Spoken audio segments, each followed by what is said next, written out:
ইরানের সামরিক অভিযান চালাতে গিয়ে ইউরোপীয় মিত্রদের কাছ থেকে প্রত্যাশিত সহযোগিতা না পেয়ে চটেছেন ডোনাল্ড ট্রাম্প। বিভিন্ন আন্তর্জাতিক গণমাধ্যম জানায়, ন্যাটোর প্রভাবশালী দেশগুলো মার্কিন ইসরায়েলি কর্মকাণ্ডের বিরুদ্ধে অবস্থান নিয়েছে। দীর্ঘদিনের মিত্রদের ভীরু বলে সম্বোধন করেছেন ট্রাম্প। তার দাবি, সংকটের সময়ে এই দেশগুলো নিজেদের গুটিয়ে নিয়ে বিশ্বাসঘাতকতা করছে।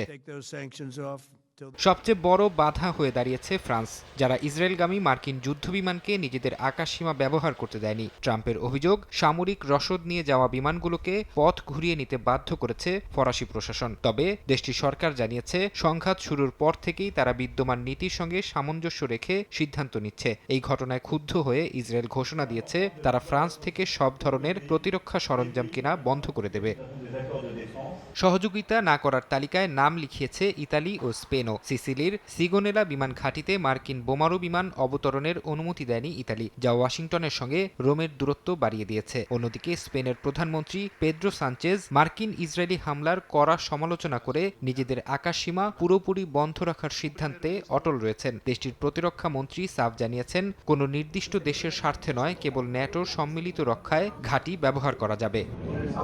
মিত্রদের ওপর চাপ বাড়াতে ট্রাম্প এখন জ্বালানি রাজনীতিকে অস্ত্র হিসেবে ব্যবহারের পরামর্শ দিচ্ছেন। তিনি যুক্তরাজ্য সহ যেসব দেশ ইরান বিরোধী অভিযানে অংশ নিতে অস্বীকৃতি জানিয়েছে, তাদের নিজেদের সাহস সঞ্চার করে হরমুজ প্রণালী দখলের চ্যালেঞ্জ ছুড়ে দিয়েছেন। ট্রাম্পের মতে, যারা ওয়াশিংটনকে সাহায্য করবে না, তাদের উচিত যুক্তরাষ্ট্র থেকে জ্বালানি কেনা অথবা নিজেরাই নিজেদের নিরাপত্তা নিশ্চিত করা। এমন পরিস্থিতিতে ন্যাটোর ঐক্য এখন বড় ধরনের অস্তিত্ব সংকটে পড়েছে বলে মনে করছেন বিশ্লেষকরা।